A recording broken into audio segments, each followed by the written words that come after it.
আপনারা দেখতেছেন যে বাহুবলী টমেটো দেখতেছেন অনেক রসালো এবং অনেক ভালো, এবং দেখতেছেন আপেলের মতো দেখতে, এবং এটা খাইতেও অনেক মিষ্টিকর এবং সুস্বাদু।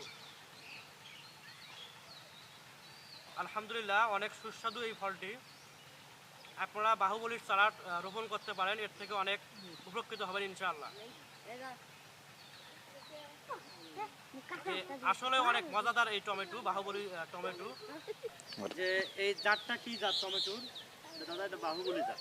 এটা এনার কাছ থেকে শুনলাম যে বাহুবলীর জাত। এই আমরা এই পুরা ক্ষেতে আমরা দেখলাম যে প্রতিটি গাছে প্রায় আনুমানিক 60 পিস, 80 পিস, 75 পিস, কোনো গাছে 100 পিসের মতো ধরেছে, ফলন হয়েছে। আলহামদুলিল্লাহ এর ফলন অনেক ভালো হয়েছে। আপনারা যারা নতুন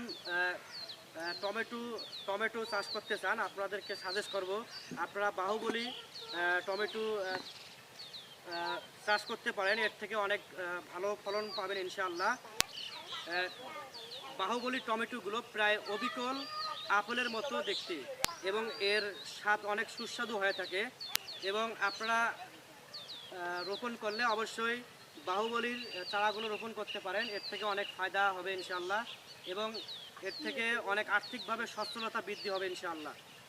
আমরা বাংলাদেশের যে কোনো জেলায় টমেটো চারা এবং সহ বিভিন্ন প্রকার টমেটো চারা এবং আরও অন্য অন্য সবজির চারা আমরা বাংলাদেশের যে কোনো জেলায় অনলাইনে বাসযোগে অথবা কুরিয়ারের মাধ্যমে সেল দিয়ে থাকি। আপনাদের প্রয়োজন হলে অবশ্যই আমাদের স্ক্রিনে দেওয়া নাম্বারে যোগাযোগ করবেন। ইনশাআল্লাহ আমরা বাংলাদেশের যে কোনো জেলায় সুস্থ সবল চারাগুলো আপনাদের কাঙ্ক্ষিত স্থানে পৌঁছে দেব।